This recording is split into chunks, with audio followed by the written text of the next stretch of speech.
हिमाचल के सीएम जयराम ठाकुर 2 दिनों के लिए दिल्ली दौरे पर है और इस वक्त जो है इंडिया न्यूज पंजाब हिमाचल के संपादक दिनेश शर्मा जी के साथ मौजूद है हिमाचल के सीएम जयराम ठाकुर। चलिए आपको सीधा वहीं ले चलते हैं।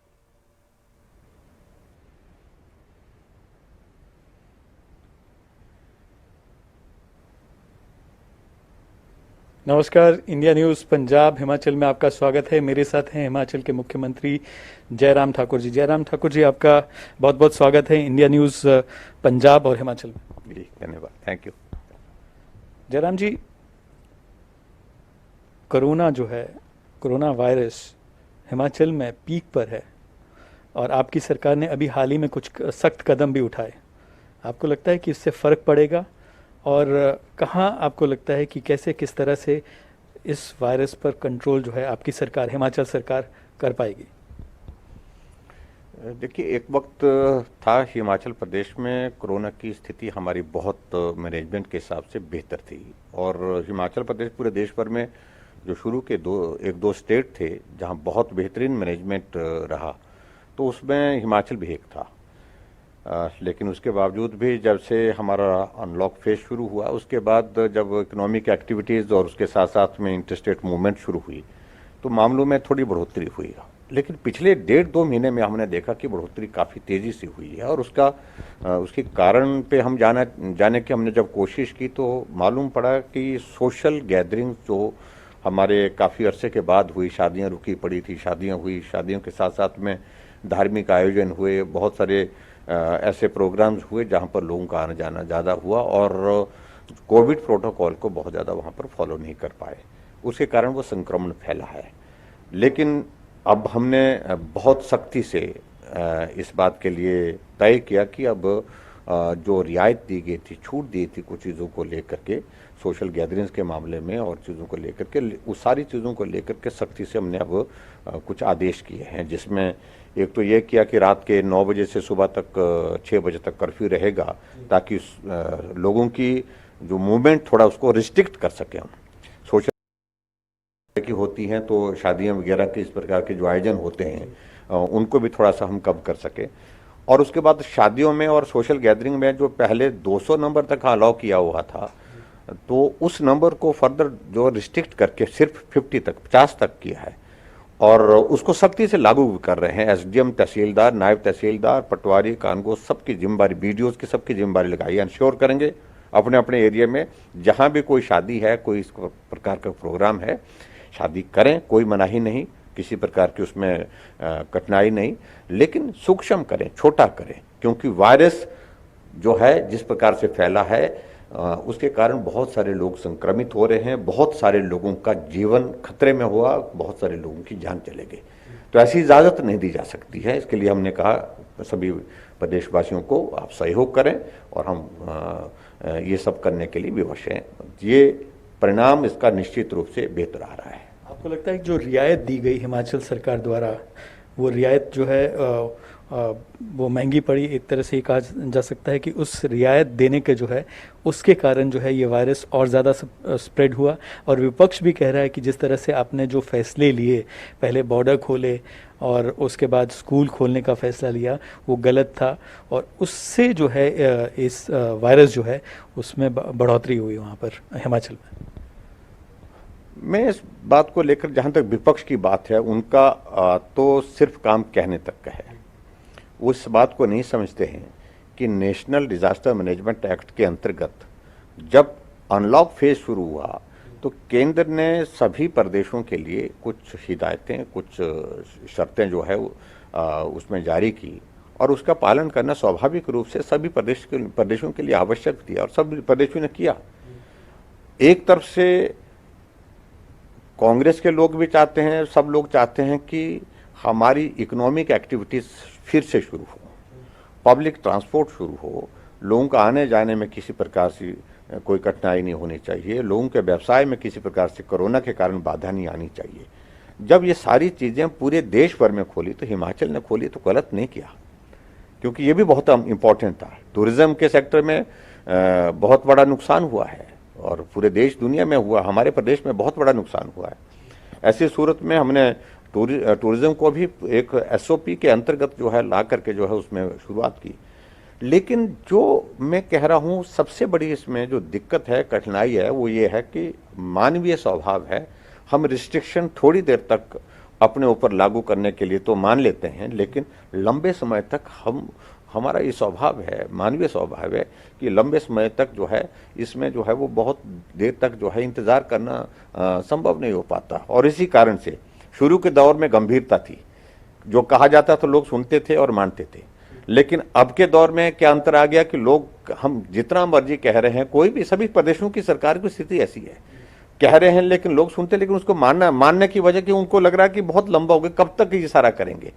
तो ऐसी परिस्थिति में आखिरकार जब लोगों में कैजुअलनेस आई, गंभीरता कम हुई, तब हमको फिर से सख्ती की ओर बढ़ना पड़ा। इसलिए क्योंकि वायरस बहुत खतरनाक है, बहुत सारे लोगों की जान चले गई, बहुत सारे लोग जो है इसके वायरस के चपेट में आकर के प्रभावित हुए। तो इसलिए इसको रोकने के लिए जब तक दवा नहीं, जब तक वैक्सीन नहीं आती, तब तक के लिए हमारे पास रास्ता एक ही है। वो रास्ता यही है कि हम सावधानियां जो बताई हैं, मास्क पहने, मास्क पहन करके जाएं, सोशल डिस्टेंसिंग करें, अवॉइड करें भीड़ वाले इलाके में जाने के लिए, और उसके साथ साथ में जो शादियों और ये जो सेलिब्रेशंस हैं इनको हम कम करें। मैं ये भी कहना चाहता हूं कि हिमाचल शायद पूरे देश भर में ऐसा है जिसमें जहां चीफ मिनिस्टर ने अपने आप कहा कि हम 20 दिन कोई ट्रैवल नहीं, प्रवास नहीं करेंगे। हर एक पर हम वर्चुअली कर रहे हैं, जो कार्यक्रम जो हम जितने भी कर रहे हैं वर्चुअल कर रहे हैं। सारे मिनिस्टर के प्रोग्राम कैंसिल किए, सारे एमएलएज के प्रोग्राम कैंसिल किए कि आप जो है फिजिकली कुछ नहीं करेंगे, कोई उद्घाटन शिलान्यास नहीं करेंगे, जो भी करेंगे वर्चुअली करेंगे। तो आप कह रहे हैं कि ये जो सख्ती आपकी सरकार ने अब की है, ये सख्ती जारी रहेगी, और दूसरा आपको लगता है कि जो पीक आया है, जिस तरह से मामले बढ़े, उसको कम करने में मदद मिलेगी? आप कह रहे हैं कि जब तक दवाई नहीं तब तक ढिलाई नहीं। देखिए, एक बात तो मान करके हमको चलना पड़ेगा कि इस वायरस का करैक्टर बहुत अलग तरह का है। किसी रीजन में इसका पीक का समय अलग से निकला, किसी रीजन में अलग से निकला। तो हम ऐसा अनुभव कर रहे हैं, महसूस कर रहे हैं कि हिमाचल प्रदेश की परिस्थिति में आजकल के दिनों में जो ये लग रहा है, ये पीक की तरफ है। तो मैं समझता हूँ कि बहुत लंबा नहीं चलेगा, और थोड़े अरसे के बाद ये जो है ये पीक डाउन आएगा। और जो हमने सख्ती की है, उस सख्ती का परिणाम भी आ रहा है। लोग भी थोड़ा गंभीर हुए हैं, और उसके साथ लोगों ने थोड़ी सावधानियां भी बरतनी शुरू की है, और लोगों की सावधानियों के साथ साथ में निश्चित रूप से हम इसको कंट्रोल करने की परिस्थिति में बहुत जल्दी हो पाएंगे। मुख्यमंत्री जी, केंद्र सरकार की तरफ से जो संकेत मिल रहे हैं उसमें ये कहा जा रहा है कि वैक्सीन जल्द आएगी। वैक्सीन को लेकर किस तरह से वैक्सीन जो है फ्रंटलाइन वर्कर्स और पूरी आम जनता को, एक एक जन को मिले, क्या आपकी सरकार ने इसकी तैयारी की है, तैयारी कर ली है, तैयारी मुकम्मल है? जी, इस बात को लेकर के मैं सिर्फ इतना ही कहना चाहता हूँ, कुछ दिन पहले आदरणीय प्रधानमंत्री जी की सभी देश के चीफ मिनिस्टर्स के साथ वीडियो कॉन्फ्रेंस थी, और बहुत महत्वपूर्ण चर्चा उसमें हुई, चर्चा के साथ सुझाव भी उसमें हुए हैं। हमने हिमाचल प्रदेश में जो कोविड के उस सारे वैक्सीन के लिए जो उसको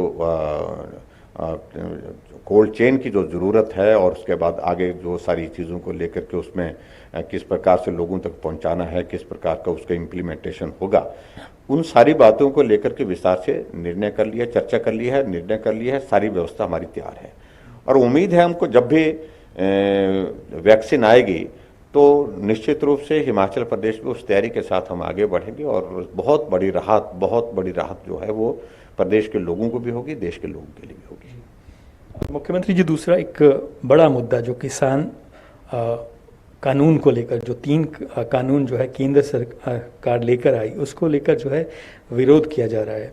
उसको लेकर पंजाब हो, हरियाणा हो, उत्तर प्रदेश हो, और अब हिमाचल के बागवान भी उसमें जुड़ रहे हैं। वो भी कह रहे हैं इसका, इन कानूनों का विरोध कर रहे हैं।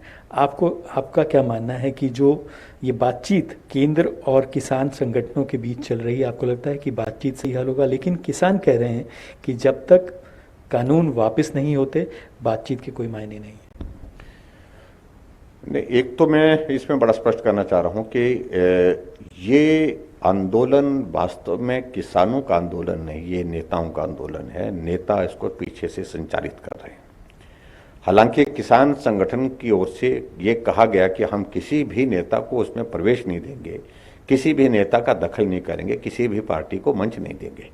लेकिन वो झंडे लेकर के पहुंच गए उनके बीच में, और ऐसी परिस्थिति में वो ना मना करने की परिस्थिति में है, ना कुछ करने की परिस्थिति में। लेकिन इस मामले को लेकर बड़े स्पष्ट होने की आवश्यकता है कि 2019 के लोकसभा के चुनाव में कांग्रेस पार्टी का घोषणा पत्र आता है और कहते हैं कि किसान के हित के लिए इस प्रकार के बिल की आवश्यकता है, हम सत्ता में आएंगे तो हम बिल लाएंगे, हम ये सुधार करेंगे, कृषि के क्षेत्र में जो है इस बिल के माध्यम से सुधार करेंगे।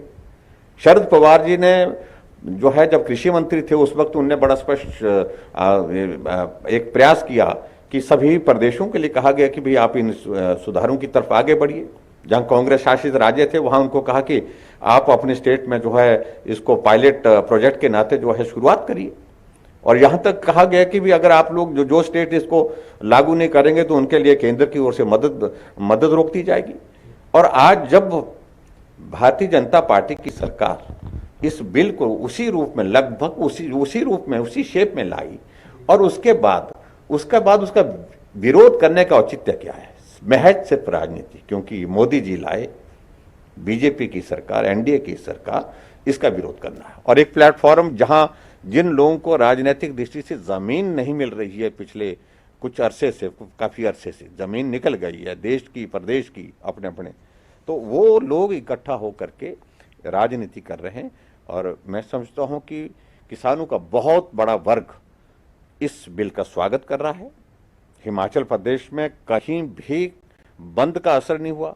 कोई किसान इस बात को लेकर के, सिर्फ वो राजनीतिक दल, चाहे वो कम्युनिस्ट पार्टी है, चाहे वो कांग्रेस पार्टी है, इसलिए कि मोदी जी ने लाया, इसलिए कि मोदी जी के खिलाफ एक मंच हमको जो है उपयोग करने के लिए मिल गया है, जहां पर हम शोर डाल करके उनके खिलाफ बोल सके।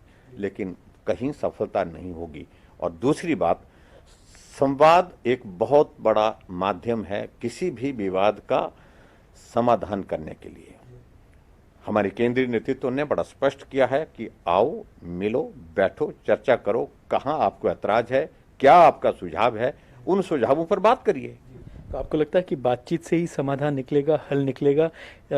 सरकार भी कह रही है, केंद्र सरकार भी कह रही है कि बातचीत का जो रास्ता है वो ख़त्म नहीं हुआ। बातचीत जो है, केंद्र सरकार जो है बातचीत आगे जारी रखना चाहती है। प्रस्ताव दिए हैं उन्होंने किसान संगठनों को, और अब किसान संगठनों को उस पर विचार करके सरकार के साथ बातचीत करनी है। तो अब सरकार भी साफ कर चुकी है कि बातचीत का जो रास्ता है वो टूटा नहीं है, बातचीत जारी रहेगी। लेकिन आपको लगता है जहाँ ये जो गतिरोध है, जब तक, क्योंकि किसान संगठन एक बात पर अड़ गए हैं, वो कह रहे हैं कि जब तक ये कानून वापस नहीं होंगे, जब तक जो प्रस्ताव, जिस तरह के प्रस्ताव जो है सरकार की तरफ से भेजे गए हैं, वो उस पर सहमत नहीं है। देखिए, जहाँ तक इसमें इस बिल को लेकर के इस सारे विवाद की अगर जिस तरह से उठाने की कोशिश की है, मैं कह रहा हूँ पहले से कि किसान का बहुत बड़ा वर्ग जो है, बहुत बड़ा वर्ग इसमें सहमत है कि इसमें कतई भी कोई इस प्रकार की ऐसी बात नहीं जिसका विरोध किया जा सके। और दूसरी बात, किसान के लिए जो आदरणीय मोदी जी ने पिछले कुछ अरसे से सोचा है, जो किया है, वो आज तक के इतिहास में नहीं है। किसान सम्मान निधि पूरा देश भर में किसानों के खाते में आ रही है, लेकिन किसी देश के प्रधानमंत्री, इससे पहले किसी प्रधानमंत्री ने इस बात को लेकर के सोचा।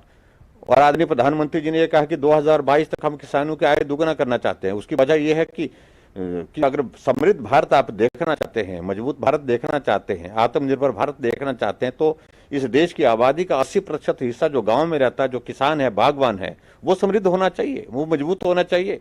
कल्पना नहीं कर सकते कि मोदी जी किसान का जो है वो जो है विरोध कर सकते हैं।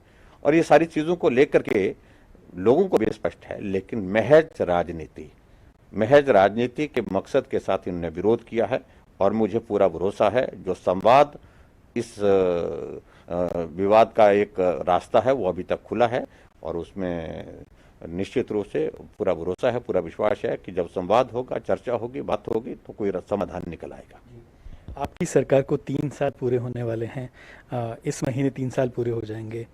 3 बड़े ऐसे काम जो आपने 3 सालों में आपकी सरकार ने किए हों, और 3 बड़ी चुनौतियां जो आपको लगी हो कि ये वायरस तो एक बड़ी, सबसे बड़ी चुनौती रही, ना सिर्फ हिमाचल के लिए बल्कि पूरे देश भर के लिए, विश्व भर के लिए। लेकिन 3 बड़ी आपकी सफलताएं और 3 बड़े जो चुनौतियां आपके लिए रही पिछले 3 साल। 3 साल का कार्यकाल हिमाचल प्रदेश में हमारी सरकार को 27 दिसंबर को पूर्ण हो रहा है और मुझे इस बात को लेकर के संतोष है कि हिमाचल की जनता ने बहुत बड़ा सहयोग और समर्थन दिया, हर कदम पर दिया और आगे बढ़ने का हौसला उससे मिला निश्चित रूप से। जहां तक आप कह रहे हैं कि अगर 3 चीज़ों का जिक्र हम करें तो मैं समझता हूं कि हिमाचल के इतिहास में एक सबसे बड़ी बात कि विशुद्ध राजनीति जो हिमाचल की संस्कृति के अनुरूप होनी चाहिए उसको हम एस्टेब्लिश करने के लिए में कामयाब हुए। उसमें सबसे बड़ी बात ऊपर नीचे की बात, आगे पीछे की बात और बदले की भावना के साथ काम करने की जो एक प्रवृत्ति बन गई थी, हिमाचल की राजनीतिक संस्कृति इस प्रकार से दूषित हो गई थी, उसको हमने समाप्त किया। 3 साल के कार्यकाल में एक भी ऐसा मामला नहीं है जो राजनीतिक द्वेष के साथ किया गया। और दूसरा, हिमाचल प्रदेश में नए इनिशिएटिव्स हमने लिए, खासतौर से गृहिणी सुविधा योजना पूरे देश भर में एकमात्र हिमाचल प्रदेश है जहां हर घर में गैस का चूल्हा पहुंचाया। और इसके बाद तीसरी हमने आयुष्मान भारत, अगर देश के लिए आदरणीय प्रधानमंत्री मोदी जी ने शुरू की कि गरीब लोगों का इलाज भी होना चाहिए, उसी को आगे बढ़ाते हुए हिमाचल प्रदेश में जिन लोगों की जिंदगी चीख पुकार के बीच में समाप्त हो जाती थी क्योंकि वो खर्च नहीं कर पाते थे अपनी बीमारी के इलाज के लिए, ऐसी सूरत में हिमाचल प्रदेश में हिमकेयर की हमने शुरुआत की। हर एक गरीब आदमी का इलाज करने की जिम्मेवारी सरकार ने ली और हिमकेयर एक सफल योजना हिमाचल प्रदेश में जो है वो एक गरीब आदमी को मिली, जिसके कारण उनको स्वास्थ्य का जो है वो अपने स्वास्थ्य की चिंता, अपने स्वास्थ्य का इलाज करने के लिए बहुत बड़ा एक सहयोग मिला है।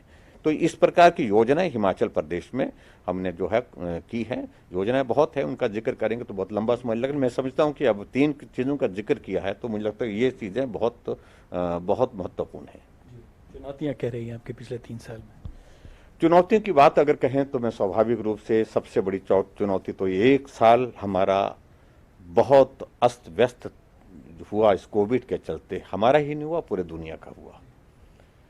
और ऐसे दौर में कोई भी सरकार नहीं गुजरी जिस दौर में से हम गुजरे हैं इस कोविड के चलते। बाकी प्रदेशों के भी यही स्थिति है। तो काम में बहुत सारी बाधाएं, काम में बहुत सारी जो बाधाओं के साथ साथ में चुनौतियां, जिसका सामना करते हुए हम आगे बढ़ रहे हैं। और उसके बाद दूसरा विषय कि जहां हिमाचल जैसे प्रदेश में हमारे पास विकास के लिए जो हमारे जो संभावनाएं जिन चीज़ों को लेकर के है, वो जो प्रोजेक्ट्स जो सारे जो हमने शुरू किए, वो सारे प्रोजेक्ट्स जो है इस कोविड के चलते जो बाधित हुए, वो हमको सचमुच में थोड़ा सा एक बहुत पीड़ा लगती है कि आज हम उन चीज़ों को आगे तो बढ़ा रहे हैं लेकिन बहुत कठिनाई के दौर में से उनको आगे बढ़ा रहे हैं। तो ऐसी चुनौतियों के कारण जो है हमको प्रमुख रूप से आई जो, और उन चुनौतियों को हमने पार भी किया।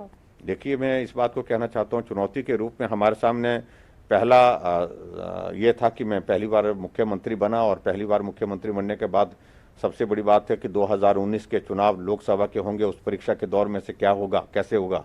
लेकिन हिमाचल प्रदेश में मुझे इस बात की प्रसन्नता है कि लोगों ने साथ दिया, सहयोग दिया। बहुत बड़ी चुनौती थी और हिमाचल के इतिहास में 68 की 68 सीटों पर जीत और पूरे देश भर में वोट शेयर हिमाचल प्रदेश का नंबर 1 पर, 4 सीटों पर जीत, जिस बात को लेकर के मैं ये कह सकता हूँ कि एक चुनौती थी, उसको भी हमने पार किया।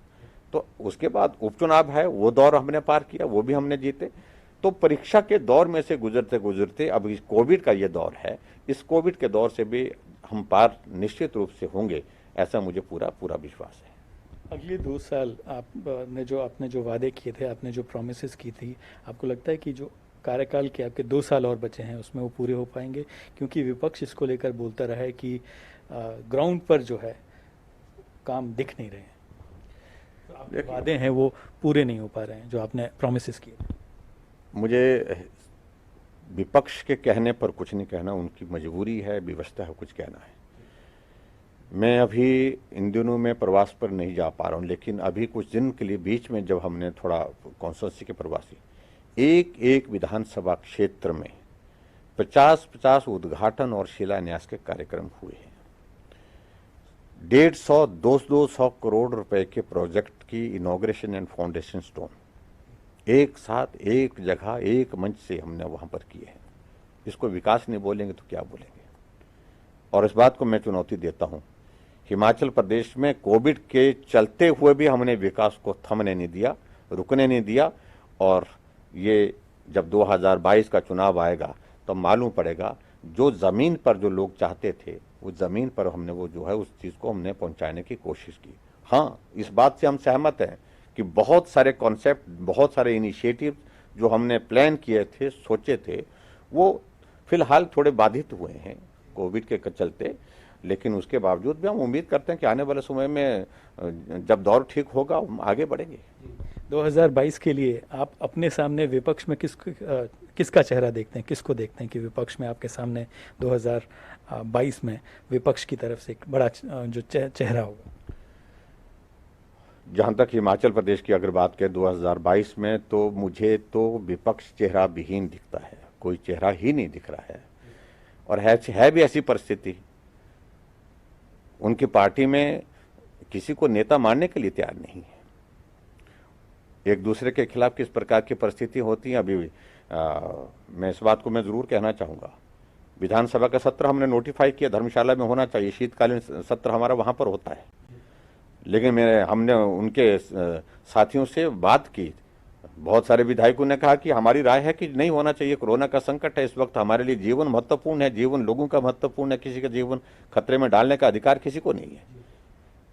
और विपक्ष के नेता कहते हैं कि सत्र होना चाहिए, और उनके इन सारी बातों को लेकर के उनकी पोल खुल गई। कई विधायकों ने उनके ही कहा कि नहीं शिमला में करिए, कुछ विधायकों ने कहा कि होना ही नहीं चाहिए। तो ऐसी परिस्थिति में वो हास्यास्पद स्थिति बनी है। आप कह रहे हैं कि विपक्ष बिखरा हुआ है, कोई एक चेहरा नहीं है, और आपस में विपक्ष में जो एकजुटता की बात जो है वो कहीं दिख नहीं रही है, एक नहीं है विपक्ष, अलग अलग मत है सबका। बहुत हास्यास्पद स्थिति है कांग्रेस पार्टी की इस वक्त हिमाचल प्रदेश में, और शायद मुझे लगता है कि ये स्थिति पूरे देश भर में ही है। ऐसे संकट के दौर में जो है कांग्रेस पार्टी शायद ही कभी गई हो, किसी दौर में गई हो। ये उनके लिए बहुत बड़ा सोचने का विषय है। उस पर मुझे ज़्यादा के लिए आप छोटी सी बात करिए, आप कल्पना करिए कि यूथ कांग्रेस का प्रेसिडेंट तय होना था, तो वहां पर कांग्रेस के दफ्तर में 3 पट्टिकाएं लगी हैं।